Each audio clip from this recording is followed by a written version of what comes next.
Permítanme que haga una analogía entre los programas informáticos y las recetas de cocina. Hay muchos puntos en común entre un programa y una receta, con una lista de etapas que hay que seguir y reglas que determinan en qué momento se ha terminado o cómo dar marcha atrás, y al final se obtiene un cierto resultado.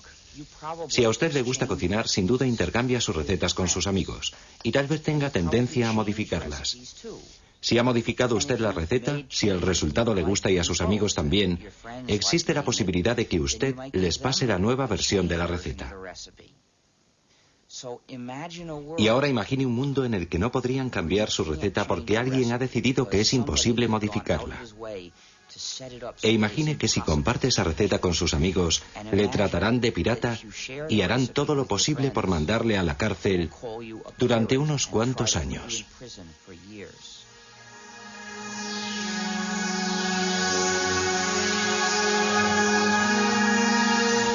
Código Linux.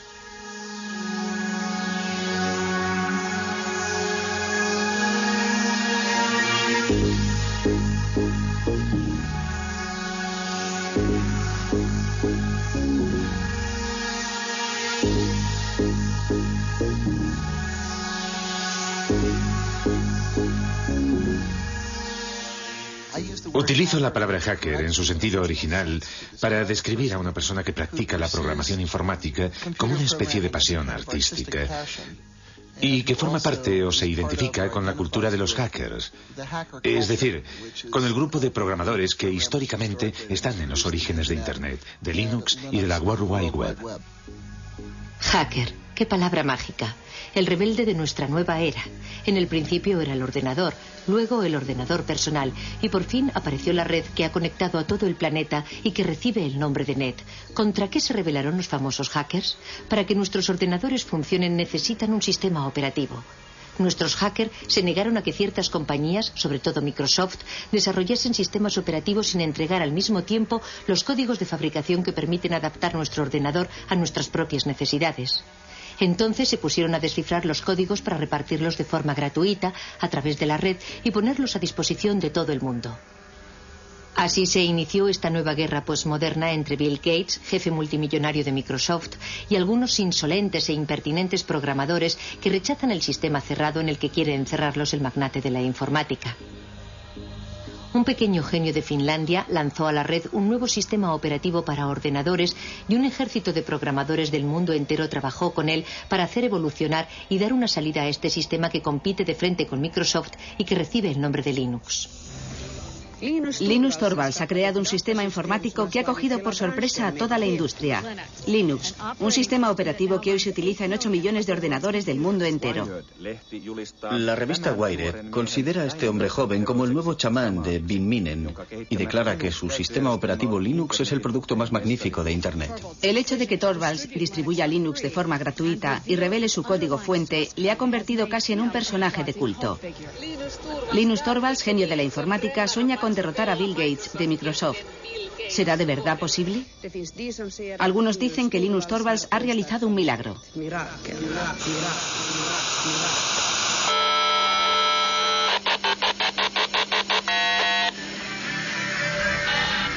Todos estos programadores, como hormigas obreras unidos entre sí por la red, han hecho evolucionar la proposición de base de Linus Torvalds, adaptándola, modificándola, enriqueciéndola y creando así uno de los mejores sistemas operativos del mundo.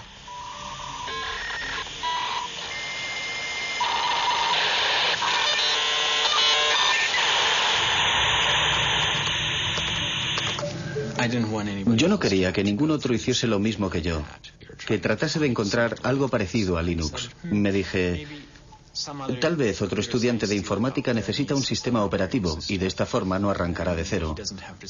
No quería luchar contra los molinos de viento, no se trataba de Don Quijote contra el resto del mundo, buscando crear el mejor de los mundos posibles.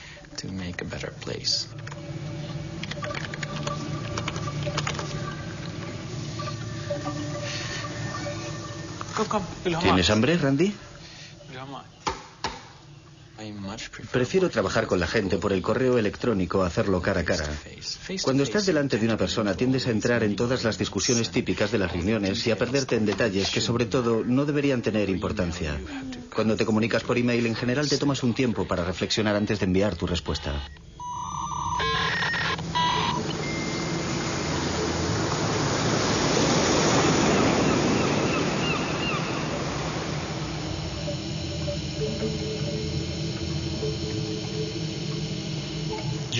El simple hecho de que no estemos todos en la misma habitación no significa que no estemos juntos en el sentido social del término. Es como si compartiéramos una oficina muy grande. Incluso nos peleamos y reñimos por Internet. Es un proyecto enorme. Que yo sepa, ningún otro proyecto de creación de software ha hecho trabajar jamás a tanta gente repartida por toda la superficie del globo, todos unidos y apasionados por el objetivo común de desarrollar un nuevo software. Lo más innovador de la comunidad Linux no es su código fuente, sino más bien toda la maquinaria social que se ha creado a su alrededor.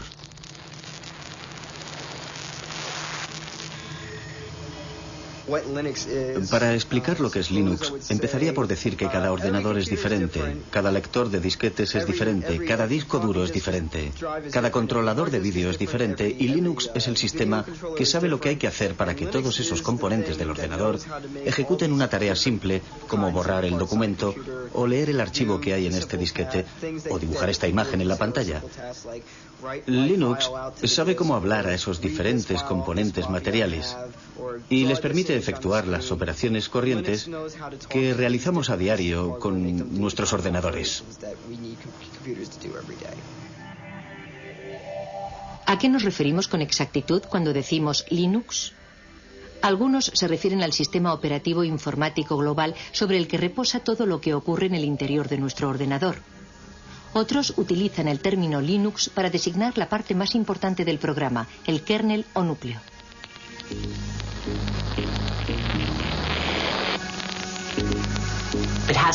Hay que remontarse a la persona gracias a la que empezó todo, que utilizó Internet para crear una comunidad de individuos en la que todos tenían la sensación de que su contribución era válida. Y esa capacidad para fomentar la cooperación solo podía provenir de una persona educada en un país como Finlandia.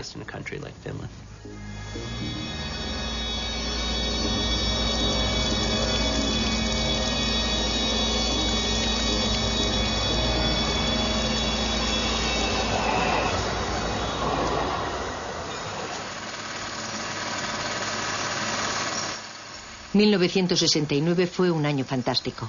Los primeros pasos del hombre en la luna, el festival de Woodstock, el nacimiento de ARPANET, antepasado de Internet, los inicios de Unix, el sistema operativo de los grandes ordenadores y el 28 de diciembre el nacimiento de Linus Torvalds.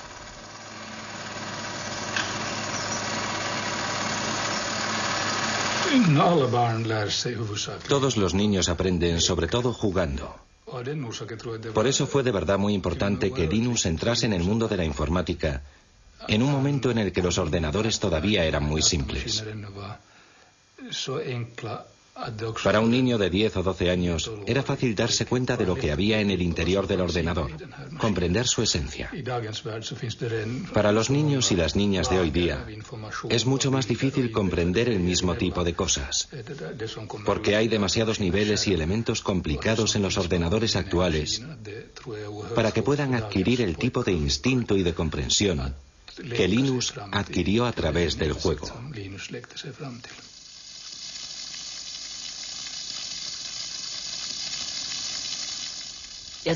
Fue como un flechazo inmediato, tanto para su padre como para Linus. Los dos estaban excitadísimos, como unos niños, ante la idea de probar las posibilidades del Big 20. El lugar en el que Linus desarrolló Linux ya no existe. Ese cuarto existía antes de que tiráramos los tabiques. Aquí había una pared que seguía hasta un poco más lejos. Y allí había otra pared. Más o menos aquí, donde hoy está el sofá, estaban la mesa de trabajo y los ordenadores de Linus. Yo diría que lo que más ha cambiado en él es que se ha convertido en una especie de gurú de la resistencia. Sabe de verdad cómo cautivar a su público. lo que supone un cambio radical respecto a cómo era antes, porque era más bien tímido e introvertido. Y por regla general nunca tenía iniciativas propias, sino que dependía más bien de lo que proponían sus amigos.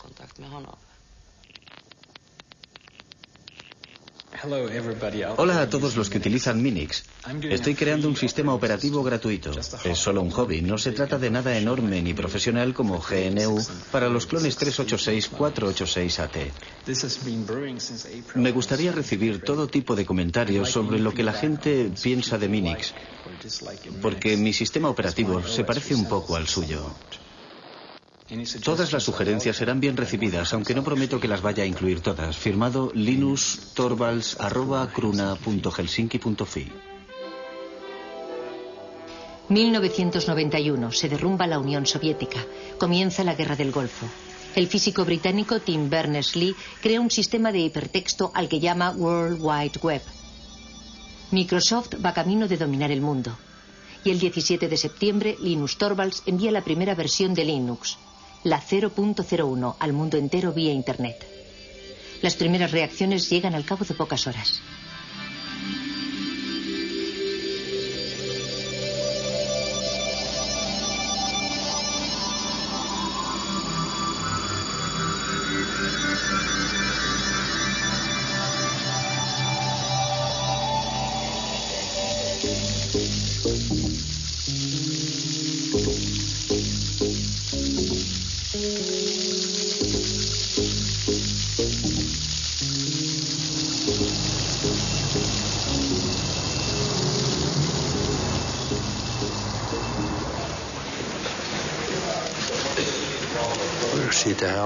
Empezamos a oír hablar de ese programa en la cafetería y decían que había empezado a ser distribuido por Internet.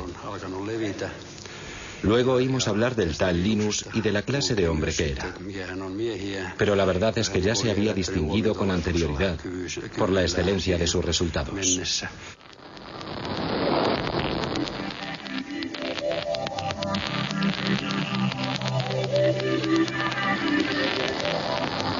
Linus Torvalds creó Linux a partir del sistema operativo Unix. Ken Thompson y Dennis Ritchie, de los laboratorios AT&T Bell, habían realizado la primera versión del sistema operativo de Unix en 1969. Unix era de libre acceso y se hizo muy popular en el medio universitario. Su filosofía se basaba en dos conceptos. En primer lugar, que todo es un archivo. Y en segundo lugar, que cuando creas un programa escribes cosas que cumplen una sola finalidad, pero que la cumplen bien.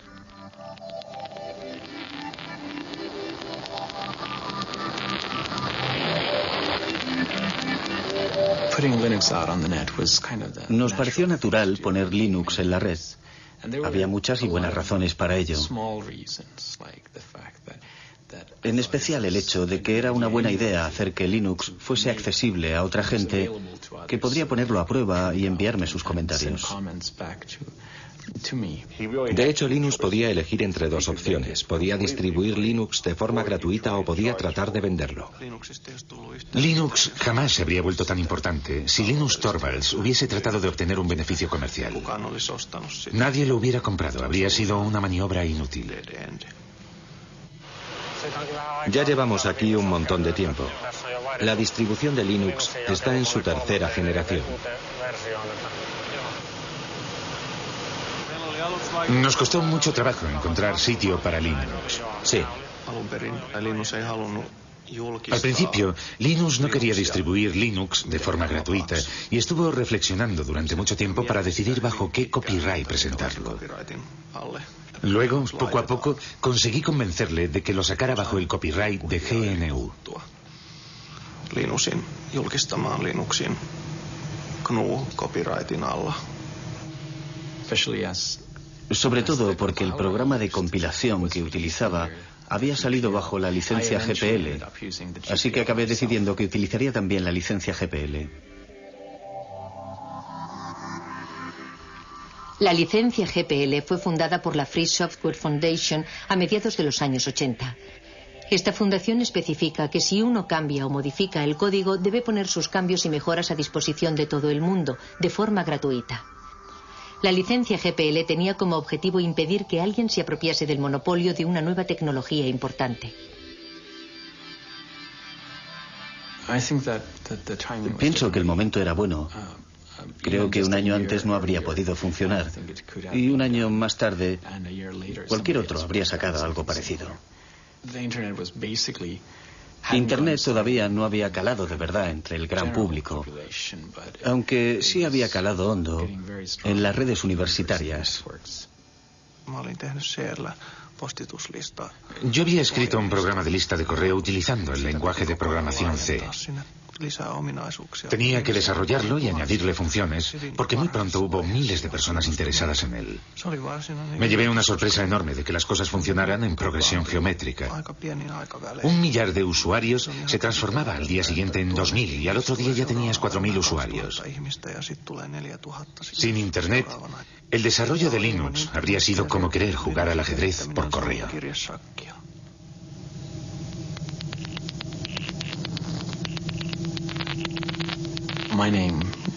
El primer nombre que elegí fue Freaks, para expresar a la vez la idea de free, libre y gratuito, y de freak, raro, diferente, sin olvidar la X final de Unix. A mí no me gustaba la idea de llamarlo Freaks. No me parecía un nombre muy comercial. Ari Lemke, que sacó Linux en el sitio FTP, pensaba que era una mala idea y odiaba de verdad ese nombre. Así que cuando lanzó el sitio FTP lo bautizó como Linux porque sabía que ese nombre iba a funcionar. Nos quedamos con ese nombre, que está claro que es muchísimo mejor.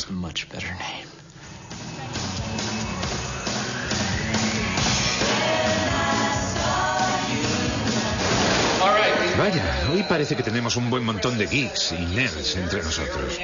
La primera pregunta de la categoría fácil es, ¿cómo se pronuncia Linux?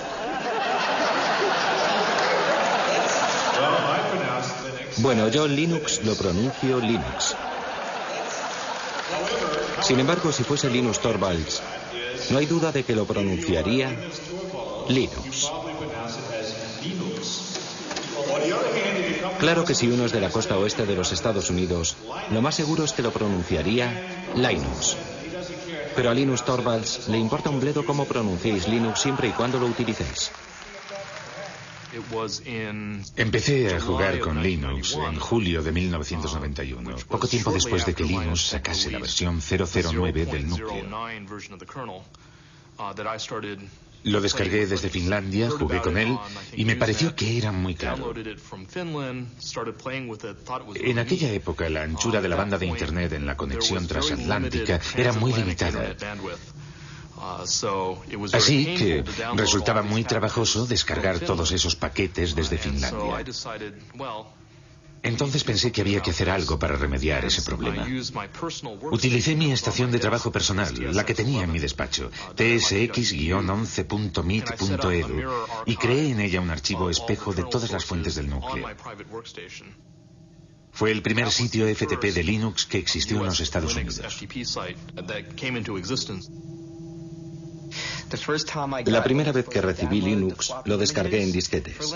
Luego lo instalé en una de las máquinas de laboratorio de informática de la Universidad de Pensilvania, por lo que me echaron del laboratorio. Pero, en fin, esa fue mi primera experiencia con Linux.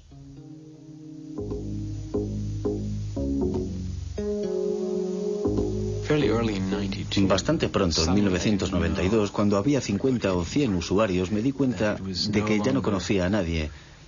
Ya no se trataba solo de mí y de algunos amigos, sino que éramos yo y alrededor de 200 personas más, que yo no tenía ni la menor idea de quiénes eran, dónde vivían ni lo que hacían con el sistema, y eso supuso un gran paso.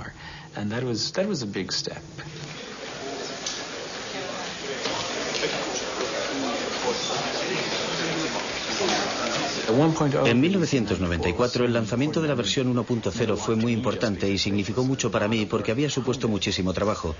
Supuso sin lugar a dudas un hito en la utilización comercial de Linux. Antes de la versión 1.0 era realmente muy difícil utilizar Linux con fines comerciales. Les doy la bienvenida al lanzamiento del sistema operativo Linux. Al principio, Linux fue desarrollado para Unix, en especial para un contexto universitario, porque si bien existe una versión para ordenadores personales, su precio es muy elevado. Se puede comprar un DOS para un ordenador personal por 200 marcos, pero Unix puede representar con facilidad un desembolso de 20.000 marcos, que es un precio demasiado caro para un estudiante. Vayan a una tienda de informática y pregunten si tienen el SCU Unix y les contestarán que si están locos. Porque la verdad es que es mucho más sencillo hacérselo uno mismo.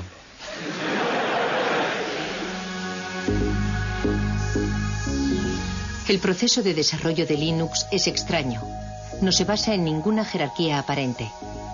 Todo el mundo puede dar sus sugerencias para cambiar el código. Pero hay una persona que dirige, que toma las grandes decisiones y que selecciona las mejores ideas. Linus, el dictador benévolo.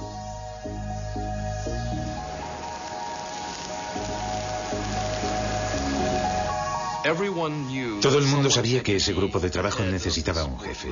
Y Linus era el líder ideal, porque fue quien creó el núcleo de Linux y porque tiene grandes cualidades para el liderazgo.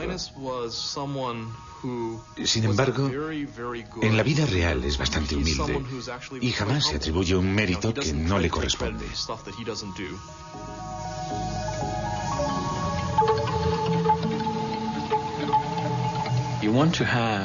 Yo quería que cientos, miles de personas trabajaran en el núcleo al mismo tiempo, pero no quería que se pelearan y se pisaran los unos a los otros, porque en ese caso pierdes mucho tiempo resolviendo los conflictos y te ves metido todo el rato en discusiones acaloradas.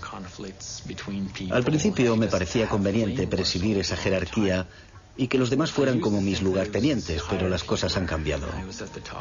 Ahora se trata más bien de una web of trust, de una red de confianzas en la que yo tengo personas en las que confío, que a su vez confían en otras personas.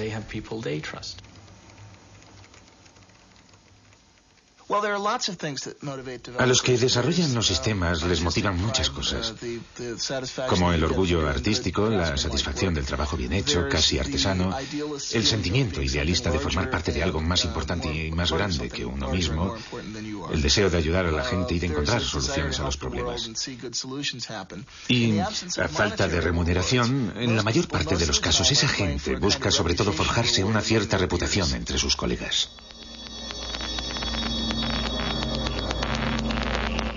Uno de los puntos fuertes del desarrollo de Linux es que casi todos los creadores de software pueden ser contactados directamente por correo electrónico. Tetsu jugó un papel fundamental en la difusión de Linux en los Estados Unidos.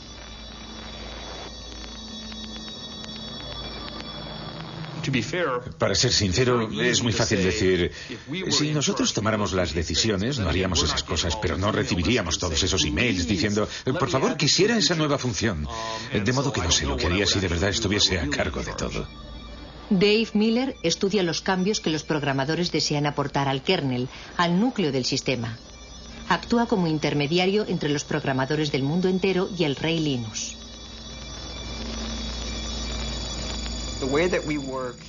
Nuestra forma de trabajar es la siguiente.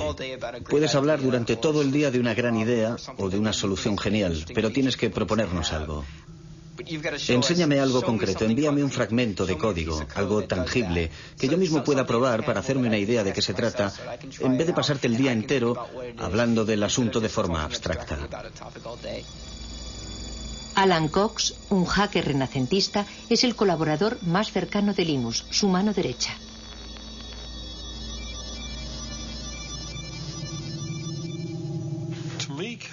Para mí el código presenta muchas similitudes con la poesía, por ejemplo, o con ciertos tipos de literatura. Su belleza reside en su estructura y en el hecho de clasificar las ideas una por una de forma clara. Si el código es bueno, lo puedes leer sin hacer comentarios. Comprendes de inmediato por qué ha sido escrito y lo elegante que es. Buscarás un código que sea a la vez elegante y claro, pero que no se base en trucos de la programación, que no dé por hecho una hipótesis que en el futuro podría demostrarse que es falsa. Porque lo último que te interesa es tener demasiado código en el núcleo final. En el núcleo de Linux, en general, el código no necesita demasiado esfuerzo para funcionar porque nuestro objetivo no es programar y reprogramar por siempre jamás. Después de haber dirigido el proyecto Linux durante 5 años en Finlandia, en Helsinki, Linus fue reclutado por Silicon Valley, en California. Él deseaba descubrir el otro mundo, el del comercio y la industria. Quería salir del mundo universitario.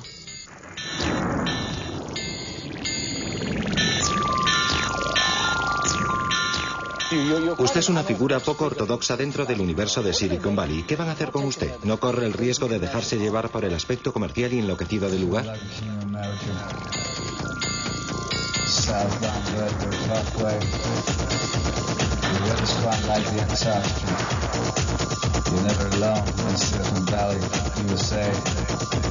Seems I was a chosen prodigy, riding for the stars like Shakespeare.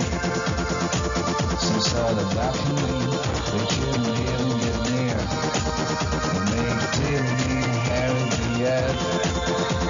The geese, they found the breath, they probably sell the shares. As soon as you can, get out and go on. To the next thing, retire young. Should have been the king of America.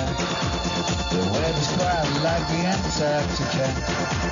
Southbound Belleville Parkway. Linus empezó a trabajar para la compañía Transmeta, la empresa misteriosa que se negó durante muchos años a revelar sus actividades. Se sabía, sin embargo, que trabajaba con un código fuente cerrado, siguiendo el ejemplo de Microsoft. ¿Habría cambiado Linus de bando? El mundo de los negocios tiene leyes extrañas. Al mismo tiempo que trabajaba para Transmeta, Linus podía seguir desarrollando su propio software con permiso de sus jefes. Hicieron todo lo que pudieron para obligarme a ser la imagen de Linux y de la comunidad open source en su conjunto. A pesar de que no había sido yo el que había tenido la idea de open source.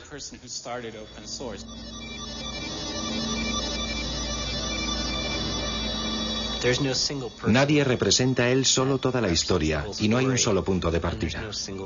Es como el bambú, que no se sabe dónde empieza y dónde termina. En mi opinión, este movimiento no tiene nada de nuevo. Anda flotando por ahí desde hace bastante tiempo. Recuerden la actitud general que teníamos en los años 70 respecto a Unix. Aunque técnicamente no se trataba de un código fuente abierto y no era gratuito. Necesitábamos a toda costa obtener la licencia de AT&T, pero en aquella época no suponía un problema porque por regla general se podían compartir las cosas de forma gratuita y libre. Cuando utilizas un programa, por regla general utiliza su forma ejecutable, es decir, una serie de ceros y de unos. Nadie es capaz de encontrar un sentido a esas cifras, solo el ordenador las comprende. Para eso es para lo que sirven los ordenadores. Esas cifras son la forma del programa que puede comprender el ordenador. Pero para los seres humanos resulta muy difícil saber lo que significan. Cuando desarrollamos un software, lo programamos bajo la forma de código fuente. El código fuente es una especie de álgebra. Es la forma de entenderlo si eres programador. Suele haber una cantidad enorme de comentarios y de explicaciones incluidas en el código fuente para ayudar a que la gente comprenda el programa. Si solo tienes los ejecutables, es decir, lo que te proporciona Microsoft, aunque tuvieras incluso la posibilidad de introducirles cambios, no sabrías nunca qué modificaciones introducir. Es demasiado difícil. Para poder modificar un software y hacerlo más práctico y más fácil de usar, debes disponer del código fuente. Si observas de verdad el proyecto, como ya he dicho otras veces, verás que Linus desarrolló el kernel, el núcleo, pero no la totalidad del sistema. Pienso que lo más interesante de este asunto es el hecho de que Richard Stallman iniciase el movimiento. ¿Han oído hablar de Richard Stallman? Él quería que todo el mundo tuviera derecho a utilizar los softwares y a copiarlos sin infringir la ley, para hacerles cambios, para distribuirlos y para mejorarlos. Él quería dar derechos a la gente. Había decidido aniquilar el capitalismo americano corrompido de la industria informática. Y dimitió de su puesto de trabajo, pero siguió programando.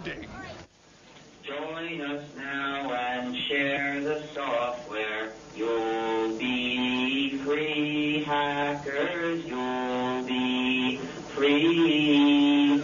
Join us now and share the software. You'll be free. Hackers, you'll be free. Tengo tendencia a pensar en las cosas en términos de justicia, de libertad y de ética. Lancé la idea en noviembre de 1983, pero todo comenzó en enero de 1984, cuando dimití de mi puesto en el MIT para empezar a desarrollar un sistema operativo gratuito, al que bauticé con el nombre de GNU. Esto es GNU y esto es GPL, General Public License. Evidentemente el núcleo se encuentra bajo GPL. La idea del software libre hace referencia a la libertad, no al precio. Es una lástima que en inglés la palabra free sea ambigua y tenga significados diferentes. Puede significar gratuito, pero también libre. Y yo prefiero pensar en libertad de expresión que en cerveza gratis.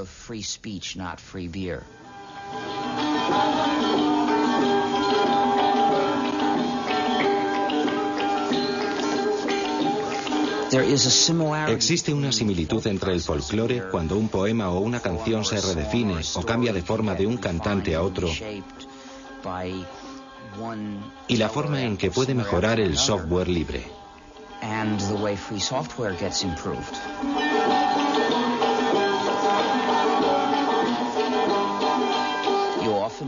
A menudo el software libre es desarrollado por un grupo de personas que no incluye a ninguno de los que lo desarrollaron al principio. En 1991 casi habíamos terminado el sistema GNU.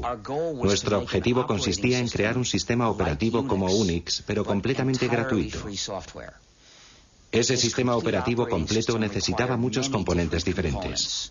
En 1991 los teníamos casi todos.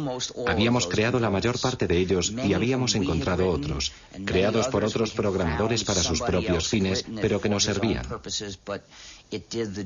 Así que los integramos en el sistema GNU.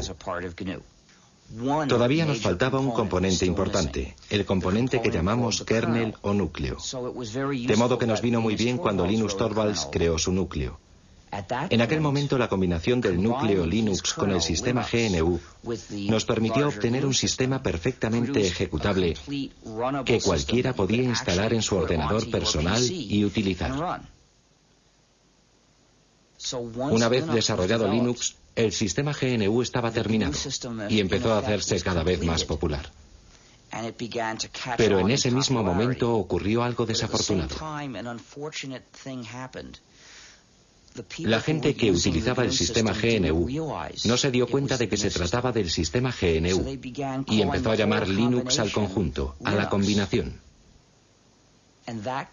Y ese error se extendió. A los que trabajaban en el proyecto GNU les resultaba muy difícil atraer la atención del usuario sobre esas cuestiones éticas y políticas.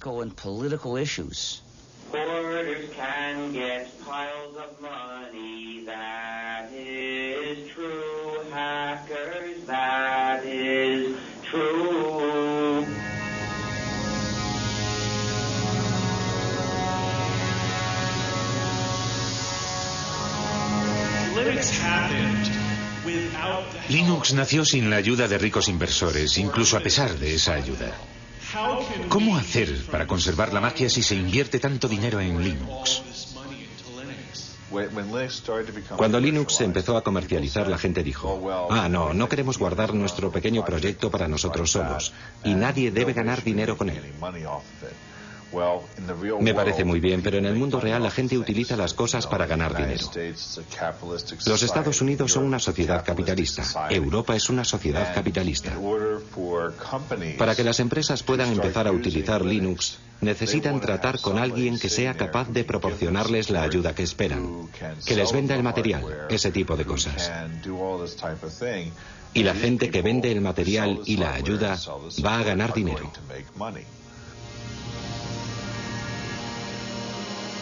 Pocos de nosotros somos hackers. En realidad, son muy pocos los que harán el esfuerzo de descargar su propia versión de Linux en Internet. Todavía son menos los que se dedicarán a tratar de mejorar el código mismo. Aunque Linux sea difícil de utilizar, los clientes han sabido apreciar su gran fiabilidad y la accesibilidad de su código fuente. Para las empresas visionarias se trataba de una oportunidad que no se podía pasar por alto.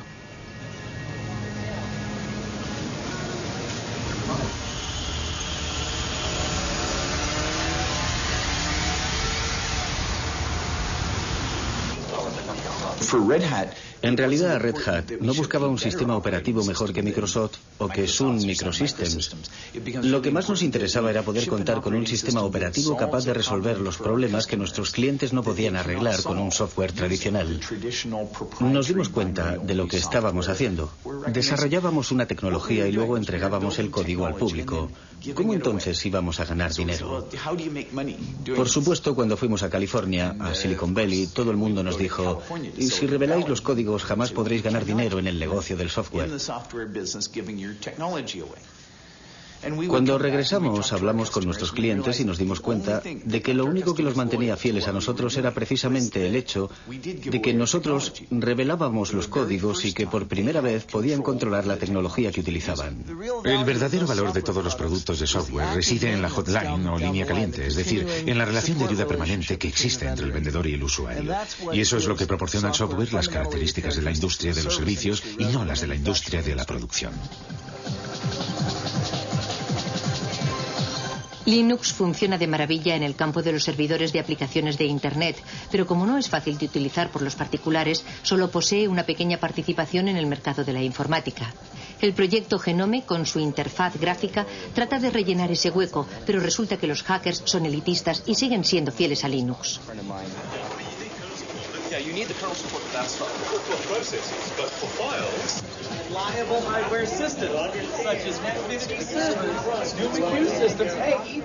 Miren quién está ahí. Es un pingüino. Hola, pingüino. Vaya, pero si es Tax. Hola, Tax. El trabajo de Linus Torvalds crea todavía más millonarios y billonarios y le está haciendo salir canas al hombre que de lejos es el más rico del mundo, Bill Gates. Microsoft utiliza un modelo muy tradicional. Producen un código fuente cerrado, lo meten en un CD y lo venden. Ellos se ocupan de todo el trabajo de desarrollo de los sistemas y todos los beneficios son para ellos. Una vez que has entrado en este negocio es muy difícil cambiar de cultura, como por ejemplo orientarse hacia un negocio de cooperación en el que los programas se utilicen para revelar el código. Es muy fácil ganar dinero con los productos cuyo código está cerrado, tengas o no una gran participación en el mercado. Por ejemplo, ahora mismo Microsoft no se siente de verdad incentivado a abrir su código, no le interesa. Pero pienso que Microsoft se verá obligado a hacerlo aunque a regañadientes. A las compañías les interesa seguir siendo propietarias de ciertos algoritmos. Por ejemplo, ciertas empresas han trabajado muchísimo en los algoritmos de compresión, en especial para el streaming multimedia, y no quieren que la gente sepa cómo lo han hecho porque es justo ahí donde reside el valor de su producto.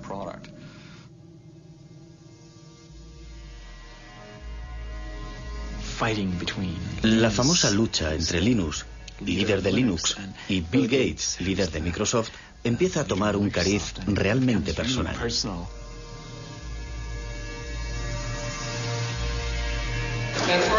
Una pregunta de la categoría rarezas. ¿A quién pertenecen estos labios? Voy a contestar yo. Son los labios de Bill Gates a punto de contar otra mentira más.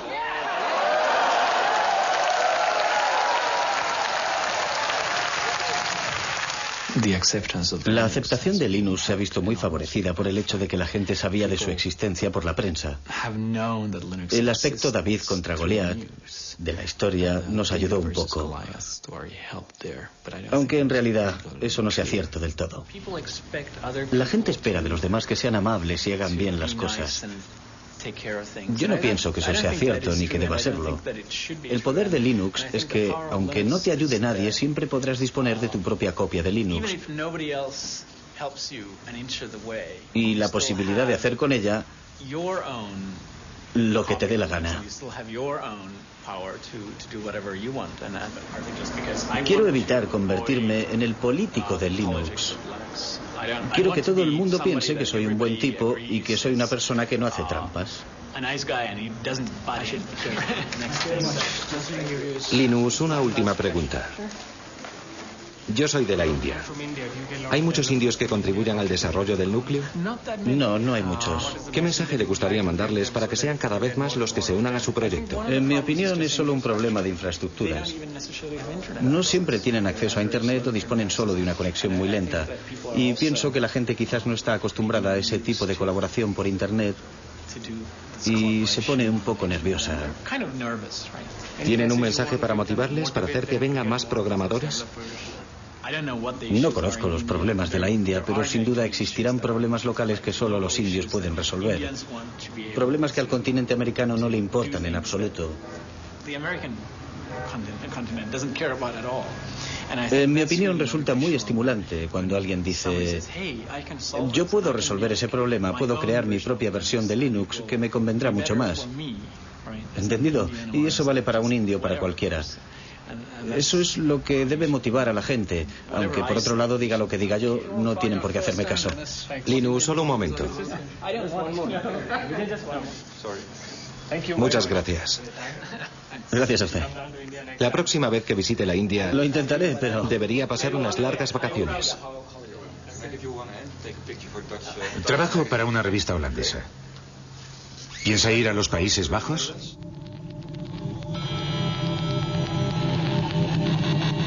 El verdadero valor de Linux puede ser otro que el de anular a Microsoft. Linux fue concebido para funcionar con ordenadores baratos y para resolver problemas corrientes. Si uno no tiene bastante dinero, representa una verdadera alternativa totalmente gratuita.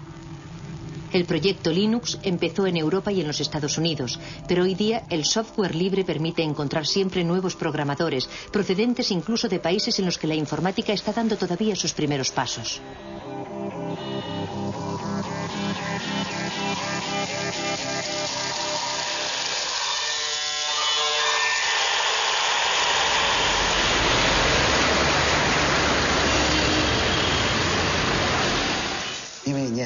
La sociedad Red Flag está especializada en la investigación, el desarrollo y la comercialización de sistemas operativos basados en Linux. Como ustedes saben, China está retrasada respecto a los países desarrollados en materia informática. La diferencia es muy grande y estamos tratando de salvarla lo más deprisa posible. Mientras tanto, debemos recurrir a la experiencia de muchos otros países. Damos una gran importancia al sistema operativo. Empezamos a desarrollar el sistema a partir de Linux, pero debido a la estricta reglamentación del mercado, fracasamos. Linux representa para nosotros una gran oportunidad, así como una buena base para formarnos en las nuevas tecnologías del mundo entero.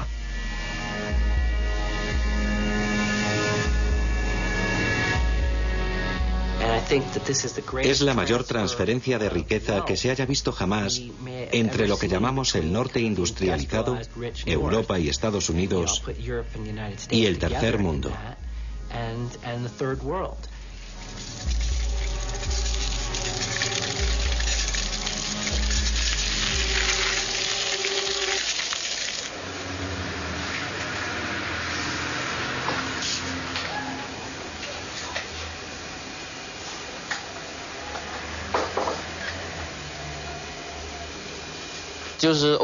Es el código fuente abierto. Pienso que es muy importante para mucha gente. Me gusta la filosofía y me gusta analizar las cosas desde el ángulo de la filosofía. Pienso que los códigos abiertos están de acuerdo con el espíritu de la ciencia, es decir, el espíritu de acceso libre y sin restricciones a la información. Nada debería estar oculto. Esa es mi primera impresión respecto a Linux.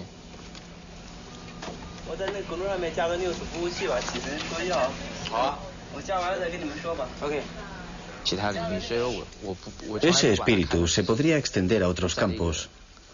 Nunca he pensado que debiera aplicarse únicamente al campo de la informática. Resumiendo, por una parte está una de las clases más privilegiadas de las sociedades capitalistas, los programadores. Pueden ganar tanto dinero con la programación que tienen tiempo libre para dedicarse a sus aficiones. Los programadores como Alan Cox pueden imponer su precio. Son las personas que se encuentran en el vértice de la pirámide, que transfieren su propiedad intelectual, que supone una riqueza enorme, hacia los países pobres. Es el socialismo en acción, aunque a los liberales les horrorice que se mencione siquiera.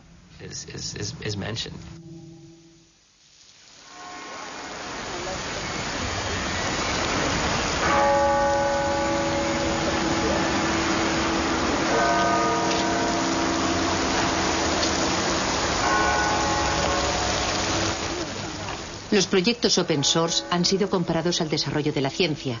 La ciencia en sí misma no da dinero. Son las aplicaciones industriales de las investigaciones las que crean riqueza. Para los hackers, partidarios de la open source, el desarrollo de Linux ha sido siempre un proyecto voluntario de tipo científico, un auténtico hobby. Los expertos más valiosos de Linux acabaron por ser contratados por otras compañías. En 1999, durante el auge de la economía de la red y de los negocios electrónicos, algunas empresas Linux cotizaron en bolsa. Wall Street anunció que las acciones de Linux alcanzaron valores récord. Por supuesto, la situación no duró, pero durante un cierto tiempo algunos hackers de Linux fueron increíblemente ricos, al menos sobre el papel.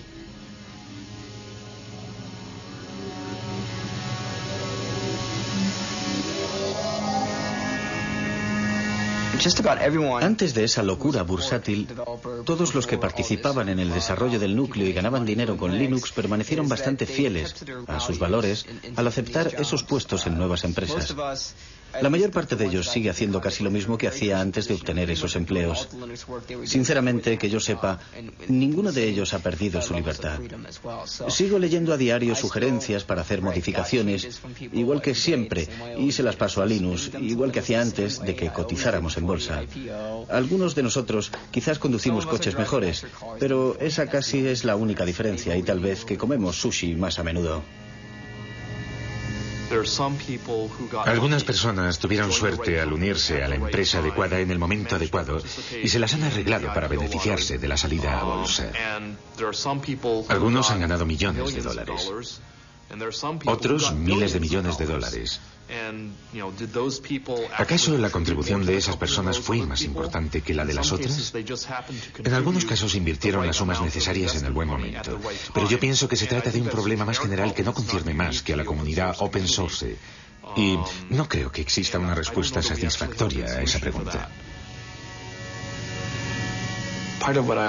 Una de las cosas que me gusta de Silicon Valley es su gran dinamismo. Aquí todo es posible, incluso eso de la carrera por el dinero, que parece un poco de mal gusto, sobre todo si eres europeo, es un factor de motivación muy bueno, un buen medio para llevar los proyectos hasta el final.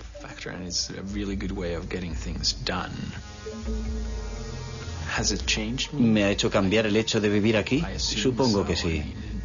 Ya no soy el mismo que era cuando llegué.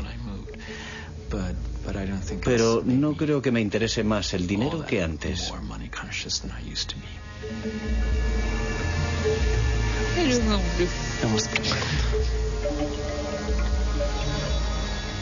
El 11 de septiembre de 2001 trastornó nuestro mundo. Los atentados suicidas de Nueva York asestaron un golpe terrible a la economía, lo mismo que al mundo de la informática. ¿Qué quedará del fenómeno Linux? Hoy día, fragmentos enteros del famoso código Linux forman parte, sin que nosotros lo sepamos, de nuestra vida cotidiana. En nuestros teléfonos portátiles, en nuestros tostadores y en nuestros despertadores.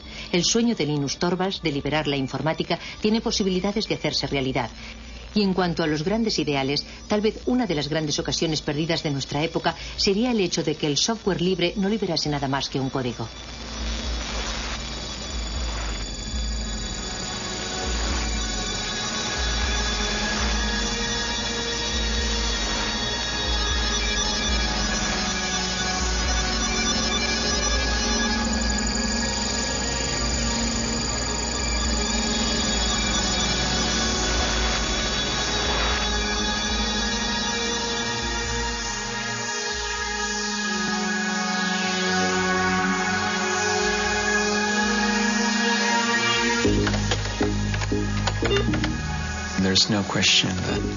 La cuestión no es saber si los progresos tecnológicos dejarán anticuado a Linux en un momento determinado.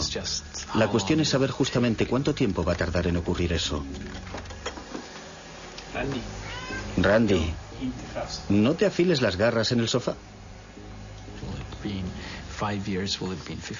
Pienso que uno de los poderes de open source es que en el futuro, dentro de 5, 10 o 50 años, el mejor sistema operativo del momento siempre podrá sacar partido del código fuente de Linux.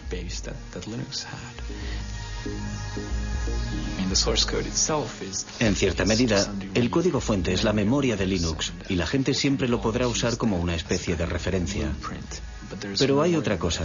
También existen problemas intangibles relativos al motivo de que se hicieran las cosas de una manera determinada. Yo pienso que esas cuestiones están en el aire, conmigo o sin mí.